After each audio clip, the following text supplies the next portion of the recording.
Panthers scoring went dry on Saturday night in the Battle of Florida, and it's once again an over-reliance on a veteran.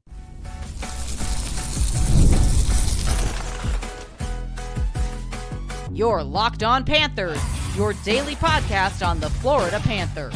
Part of the Locked On Podcast Network, your team every day.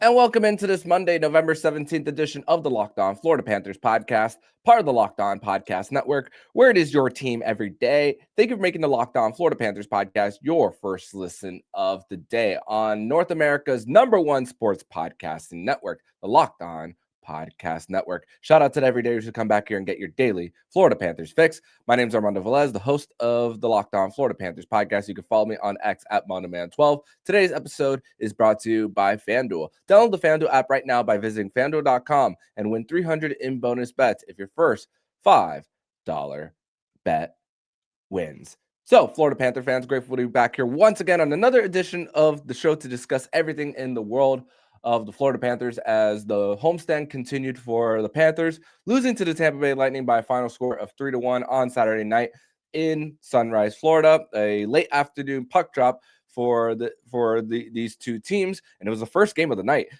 where we are so used to seeing afternoon games here. Which it was a big slate of games, regardless throughout the evening on a November day. But we're going to discuss that game. We're going to also discuss that the Tampa Bay Lightning gave the Panthers a little bit of bait, but the Panthers were not biting for what they were given, as we saw physicality, but it wasn't as physical as we thought it was going to be. And then we are going to wrap up the show where the Panthers will be welcoming in the Vancouver Canucks to town tonight from Amerant Bank Arena, where the Florida Panthers have an actual grand opportunity to regain 2 points. But when it comes to the game on Saturday night for the Panthers, and just looking at the personnel that was out for Tampa Bay, Victor Hedman, Ryan McDonough, Anthony Cirelli, Nick Paul still hasn't played this season, and you're looking at a Braden Point who has struggled this season to create offense. We're so used to seeing him score on breakaways coming in with speed, but the Panthers still... It's been a theme throughout the season. And listen, at this point for the Panthers, where you see 9-8-1 on the season, 18 games through of this season, you kind of get a feel of where this team is, and you kind of know who they are at this point. And it's once again an over-reliance on a veteran in Brad Marchand. Again, he gets a goal to tie the game at 1 on the power play 5 seconds into it, but it was nothing after that for the Panthers. But again, the defensive game for the Panthers was still great as well. And if at least you got that part down in your game, you're going to give yourself chances to win night in and night out. It's just the Panthers are not getting those opportunities to find the back of the net in the clutch situations when it comes to late in games. And it was another game where the Panthers, it was a tight one. And to think that the Panthers lacked the high danger scoring chances throughout the night. I mean, you're looking at 40 minutes of 5-on-5 time, which is not a lot for a game, and you only have one high danger chance, and that's just head scratching. It's concerning. It's it's annoying. Not gonna lie. And again, you think about all the call-ups that Tampa Bay had, and I'm not going to run with the narrative of, they called these guys up to start something. These two teams are trying to play for 2 points here. But again, you have the personnel that you have, and you have the history that you have between these two teams, and things were gonna get physical for these two teams, which we'll discuss a little bit more in segment number 2. But the first 2 goals between the two teams on set plays, one of them after an icing from the Florida Panthers, and then off a draw, and then Lilleberg gets a good shot which goes past the shoulder of Sergei Bobrovsky on the short side, and then like I mentioned earlier, Brad Marchand scoring 5 seconds in, all the Tampa Bay Lightning players are collapsing on the faceoff, and then Brad Marchand gets it into space before he gets it by Andrei Vasilevsky backhand over him. And this is the type of response that you expect from a Vezina Trophy winner in Vasilevsky, a guy who got pulled for the first time in over a year, and 2 days rest as well. Let's not forget that. and he was on top of his game, and the Panthers did not create a lot from the net front. Vasi was getting the whistles when necessary, and the Panthers, when they were flipping the puck out of their own end, the Bolts were coming back in with speed, and the Panthers were having a hard time getting their changes. Sergei Bobrovsky, he did a great job keeping in the game, especially early. A big highlight reel save where he was going from his left to right lateral movement and to stop Jake Gensel, and then on a breakaway where Jack Findley and Scott Sabourin had two chances on a breakaway for them. So still, and the Panthers, getting 4 minutes of power play time after the Tampa Bay Lightning went up 2-1 just 4 minutes in. Evan Rodriguez, he gets high stick by Eric Chernak and skates immediately to the bench. Lots and lots of blood, but credit to also Evan Rodriguez for his ability to come back into the game after it was a quite the gush of blood there from the high stick penalty after a battle in at the end boards between the two teams. But the Panthers having all that time, and then the lack of quick decisions there when they were on the 4 minute power play, especially Carter Verhaeghe not getting the puck cleanly on his own stick, and then Emil Lilleberg is coming out from a big block and doesn't even get a shot on goal. Maybe that's another high danger chance. Although what I mentioned with the high danger chance, that was at 5-on-5, but the Panthers just not making life difficult for Vasilevsky. And you're thinking a minute and 40 seconds of consecutive zone time on the 6-on-5. The Panthers were beating out the Lightning on icing calls there when they were clearing the puck. Seth Jones, I thought he was outstanding for protecting the blue lines as well, and also winning those races there. I didn't think he had a bad game neither. So it's just absolutely frustrating when you think of what the Panthers and the over-reliance once again on a 37-year-old. And listen, you're not going to expect Sam Reinhart to score every single game. He's averaging a half a goal a game, and this is the one game where he doesn't get on the score sheet. You need more from your Verhaeghes, even more from youngsters like Mackie Samoskevich, Sam Bennett. When you're thinking about 5 points through 18 games, 18 games for this Panthers team, it's just once again you want to see that third line, which right now it's Bennett, Mackie Samoskevich, Jesper Bokus. You still want to see a little bit of that guidance there, and although there's probably guidance with what they talk about in off the ice in the locker room, you still want to be carried on the ice when you're talking about battling, creating more at the net front. But Mackie, I thought he really showed his once again how great his hands are and how great his hockey IQ is, with how he's able to create space and not allowing the Tampa Bay Lightning to close the gaps whenever he was gaining the zone. So there are some positives there.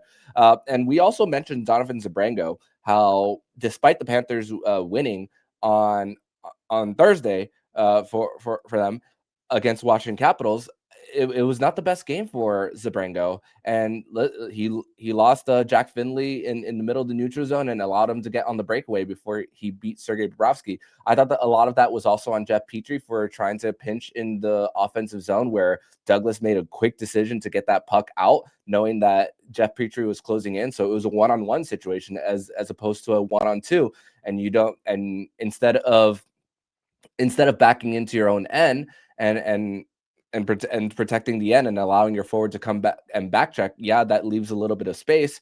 You're allowing him to give that opportunity that if you misplay it and your angles aren't great, you're not going to close that gap well, and that Findley is going to get through that neutral zone easily. So now we are kind of seeing the growing pains from Donovan Zabrango at the NHL level. So great start. I hope that this is just one stretch where Zabrango isn't playing to what he was earlier, and we hope that it's a bounce back. But there has been some spots from him that hasn't been great there. So we hope that there is a bounce back there. But it doesn't take away from what he's been able to do so far throughout his short time with the Florida Panthers, after getting the 2 assists a few games ago and everything in between there, and just how he's been able to activate in the play and use his skating to keep pucks in their own end, in the opponent's end, excuse me. But not the best game for Donovan there. But we're going to transition over to segment number 2, where we're going to talk about how the Tampa Bay Lightning tried to provide the bait, but the Panthers weren't biting. But also the fact that there's just a lot of questionable calls on Saturday night between these two teams that has a lot of people scratching their head. We're going to discuss all that and more next here on the Locked On Florida Panthers podcast.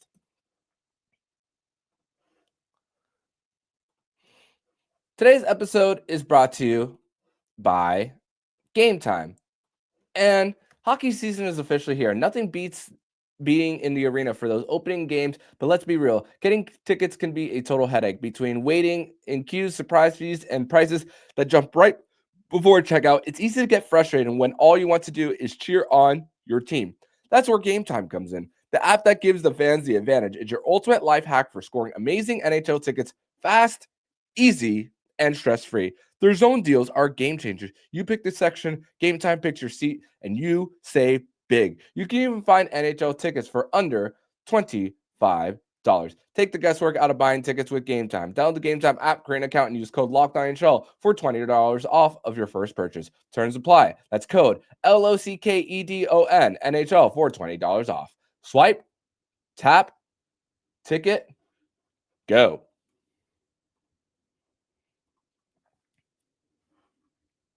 Thank you once again for making the Locked On Florida Panthers podcast your first listen of the day here on a Monday on the North America's #1 sports podcasting network, the Locked On Podcast Network, your team every day.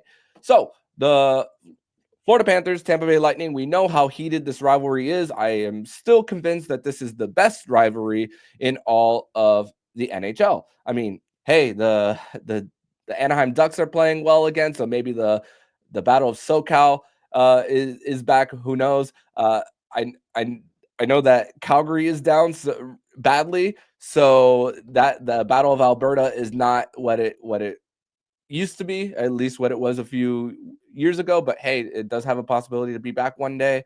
But you look at this rivalry and you see the physicality. Although there weren't officially fights in this game, I mean, just the post whistle scuffles and the fact that John Cooper, what he did throughout this game, and the fact that Scott Sabourin took warm-ups and was playing on the fourth line for the Lightning, excuse me, but still put him in the starting lineup with the Point and Kucherov line, was trying quite a bit to feed the bait for the Panthers. I don't really talk about starting lineups for the Panthers here, and because I know you change on the fly and everything, and that you change who you put out based on the situation of the game. But the Panthers had the opportunity to respond with their own fourth line there, but they started the Lundell, Luosterainen, Marchand line. So although we know that Brad Marchand can be up to his rat tendencies, which he even said after he scored his 1,000th point and he talked about his 1,000 PIMs. He spoke about this. The first part of the career was about the PIMs. The latter part of his career is about the points. So we see that Brad Marchand is a little bit of a change man, and also across the NHL, people have talked about how he's become more likable. It's crazy to think. And, obviously we like him here in South Florida, but the Panthers truly had a chance to do that. And they chose not to, because you talk about all the injuries that they already have. They don't want to make it worse on themselves. And you know what? When it comes to a regular season, especially coming off 2 Stanley Cup championships, yeah, there's going to be those dog days in the season. But you look at this one and you're just, especially when you talk about a 4-point swing game and a state rivalry, the focus you ultimately want to do is just the 2 points. Just worry about this, play your own game. You're gonna find the physicality somewhere in the game. But there was still a little bit of goonery that we saw, not to the levels that we saw, especially in the final preseason game. But you're looking at Sabourin taking a shot at Sergei Bobrovsky after the whistle. You're talking about how there was a battle in the corner that Sam Bennett and Kucherov had, and then Kucherov went for a hip check, and then they catch the last one where Sam Bennett elbows Kucherov in the high chest, and then he falls down thinking that he got him in the throat, which great flop job by Nikita Kucherov there. We've seen how well he behaves on the ice. JJ Moser falling down easily when Gustav Forsling was battling him below the hashes as well, near the goal line. So that's another situation where I was just annoyed when it came to this game. And then JJ Moser coming back and interfering Sam Bennett as he was going down the slot, and then Sam Bennett gets the retaliation penalty. I mean, most times when it comes to officials, they get the second person.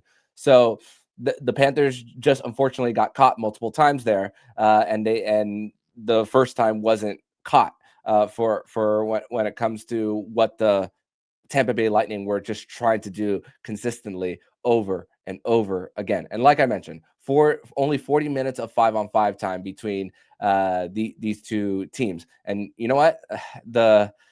When you look at the coincidental minors that these two teams had, especially later on in the game, or around the 12-minute mark, I believe, 12:09 between Lusterine, Gord, Ekblad, Datrus, you really truly saw how great this rivalry is. Although again, there was no official fights here for these two teams, but you see how much bad blood there is. But also, I'm gonna heavily criticize one of the partners for the NHL, and that is Warner Brothers. Which they own Bleacher Report, which is partnered with TNT. They put out a headline after the game saying, "Oh, state rivalry is filled with fights." I'm like, did you watch the game? No. If you wanted to see fights from a rivalry on Saturday night, look at Montreal and Boston. The fights between Nikita Zadorov and Jaden Struble, and then Tanner Jeannot and Arbor Xhekaj. Those were fights. So let's not confuse the two between these two games. So please stop trying to search for headlines and start and discuss actually what happened, and just, hey, that it creates attention. I get it for what you for trying to bring some light into this rivalry, the best one in the NHL. But that, just don't do that, Bleacher Report, please. But going back to this, I just think that once again that the stuff that John Cooper continued to pull was just childish, immature, and everything in between. But the Panthers were just focused on themselves, which you think of. And yet again, this is one of 4 matchups between these two teams, and they'll still have plenty of opportunities. They'll face again in less than a month in Tampa Bay on a Monday night from Benchmark International Arena, and they'll have plenty of chances to get to get 2 points again. But again, you have to think big picture here between these two teams. You have to be worried about the season as a whole as well, and just not get caught up in what the other team is doing. Worry about yourself. And that, again, this is where you look at this team, and that you could be proud of when it comes to the fact that, hey, we're just going to worry about us and having a thick enough skin to not fall for what the opposition is trying to bring as far as these post whistle stuff and getting into the head. And even Scott Sabourin asked AJ Greer, "Hey, you want to go?" And AJ Greer is like, "No."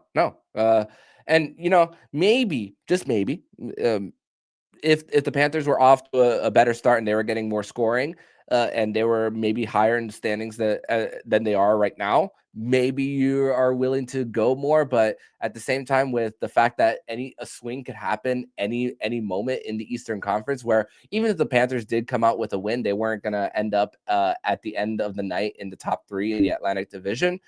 But you're still, this is again another regular season where we haven't seen in the last few years, where you have to really scratch and claw and gain every point. So let's not forget what the true focus is. And again, the Panthers really do need other guys to step up. And we also, again, we did a breakdown of the fact that they don't have points coming from their defense outside of 2 power play goals, one by Seth Jones just a few games ago, and then Ekblad in the 3rd game of the season. And they're not getting assistance from there. They are getting those point shots to the net more, which is a very encouraging thing to see. But the focus needs to be remaining on yourselves. And the Panthers did just that. So I'm sure if there's a Lightning fan coming over and watching this podcast, they'll probably find some way to disagree. But hey, you do you, and everyone, and hey, you see from a certain lens, and maybe I see from a different kind of lens. Maybe that kind of reminds me of our politics in our current state from what's going on here. That you just can't convince the other one of what you're trying to show them. But I digress there. But coming up in segment number 3, we are going to discuss the Florida Panthers and Vancouver Canucks game that will be going on tonight from Amerant Bank Arena as the homestand continues. And it's a big opportunity that the Panthers are going to have based on what the Vancouver Canucks have on their roster and coming off a second end of a back-to-back. We'll discuss that next here on the Locked On Florida Panthers podcast. Today's episode is brought to you by FanDuel. And the NBA is back, and there's no better place to get in on the action than FanDuel, the official sports betting partner of the NBA. And even if you missed the start of the game or want to ride the hot hand, FanDuel has live bets on everything from who will score the next fourth quarter comeback. Plus, you can even combine your live bets into a same-game parlay for a shot at a bigger payout. It keeps every game exciting, especially when your team is making that late push. Right now, FanDuel is giving customers $300 in bonus bets when your first $5 bet wins. So head to FanDuel.com to sign up, play your game with FanDuel, the official sports betting partner of the NBA.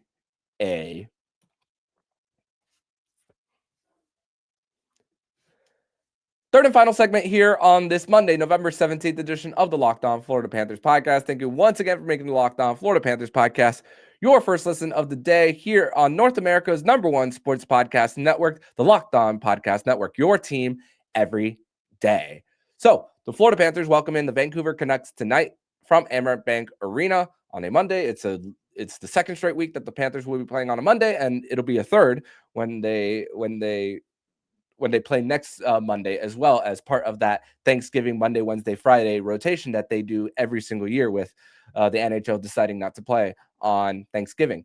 But the Vancouver Canucks are coming off a second end of a back-to-back where they played the Tampa Bay Lightning on Sunday, which Tampa Bay playing 2 consecutive 5 o'clock puck drop games. They were on a second end of a back-to-back on Sunday, while the Vancouver Canucks were on the front end of one. But Vancouver, the last few years has just been an absolute PR nightmare, and just once again trying to save their culture with trying to keep their star player in Quinn Hughes. But the Panthers do have a little bit of an opportunity here to at least get some scoring in and to at least gain their confidence back, especially from what we saw the other day against the Washington Capitals. The Panthers were able to do it against a great defensive team in Washington, but the Vancouver Canucks, though, they're towards the bottom of the league's worst defensive teams. They're towards the bottom 5% of the league's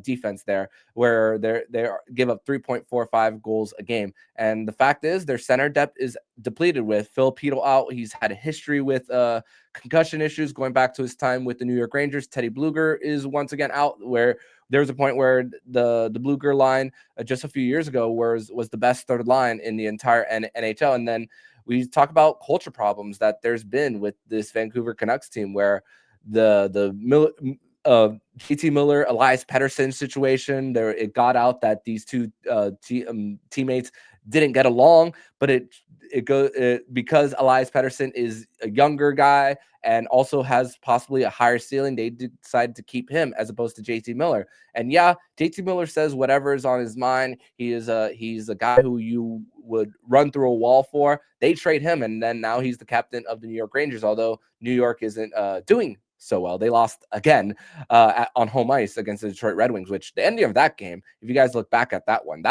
got ugly after Mason Appleton scored into an empty net and Jonathan Quick took exception to it. But Elias Pettersson, he's not carrying his line neither. He hasn't been in the last few years. He hasn't been getting close to being that 100-point player and that Calder Trophy winner that he was just more. Now it's coming on 6 years now that he's since he's won the Calder, but he hasn't been close to getting to that level. His confidence is shot as well.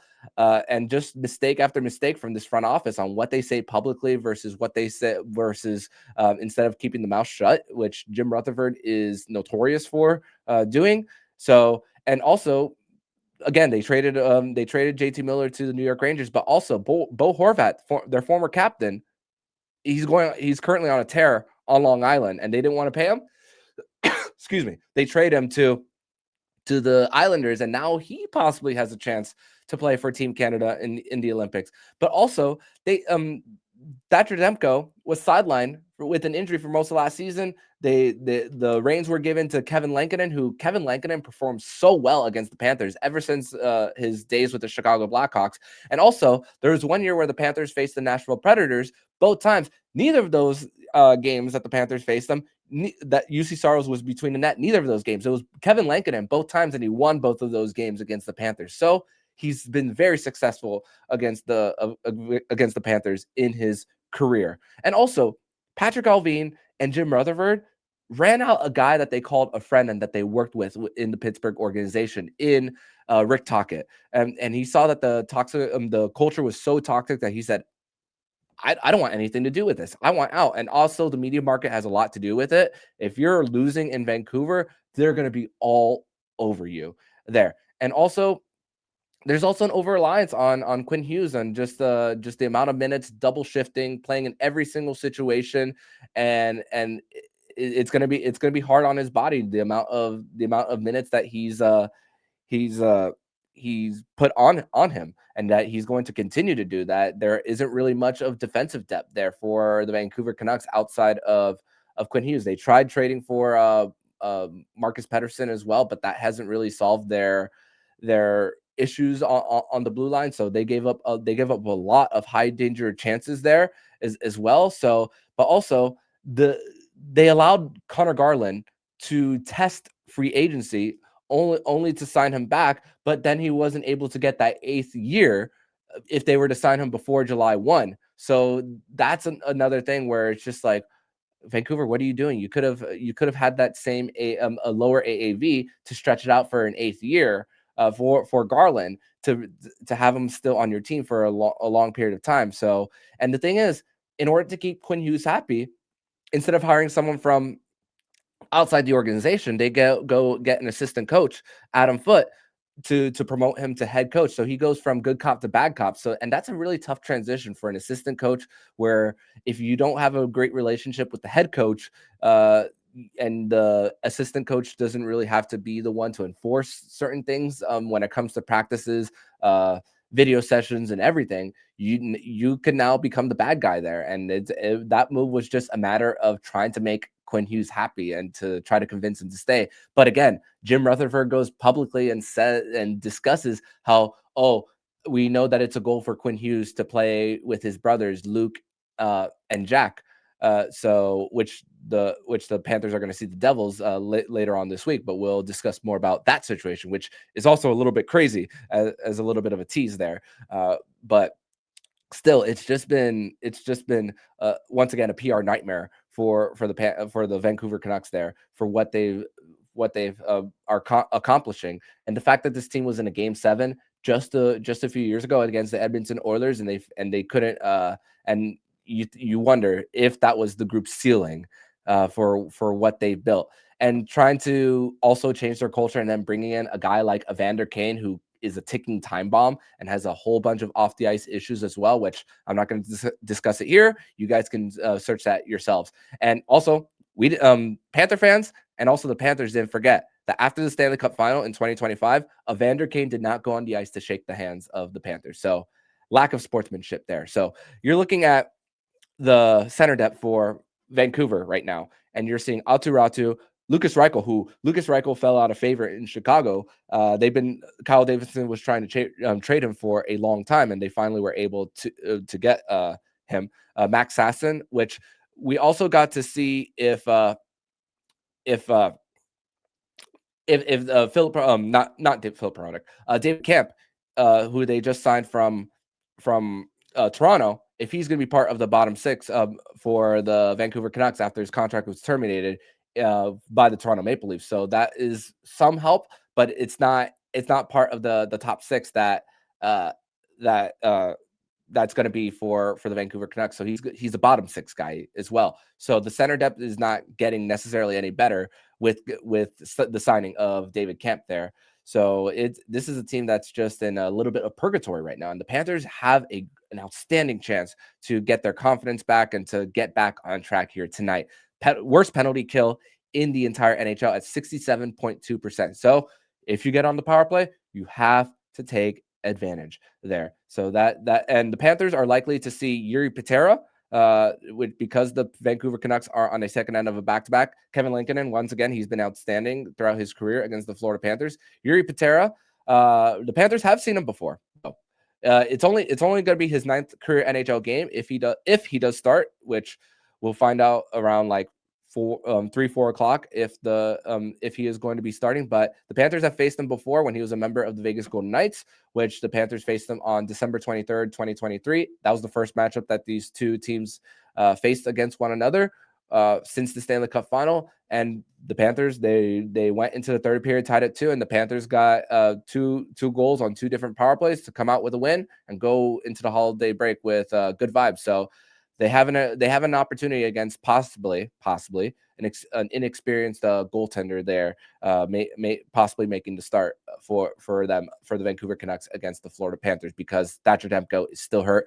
There again, $12 million committed to 2 goaltenders, which Kevin Lankinen played well. He was on the Four Nations team for Team Finland. Got a start in one of their games. He's a serviceable backup, but still, if you were to commit to Kevin Lankinen and then double down with the Demko signing with his injury history, it's just a big question mark there. And then the guy who won them the Calder Cup, and Artur Shilovs, he's performing well for the Pittsburgh Penguins in the starts that he's getting there. And Pittsburgh, once again, has been a big surprise there. So did they let the wrong guy go?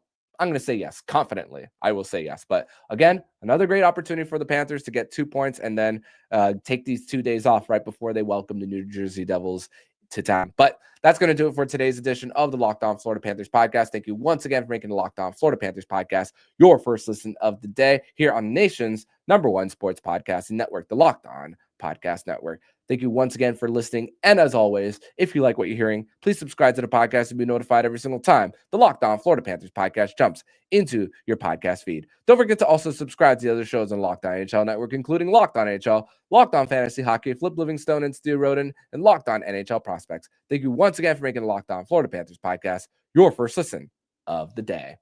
So I'm Armando Velez, signing off. And you've been listening to Locked On Florida Panthers podcast, part of Locked On Podcast Network. We're your team every day.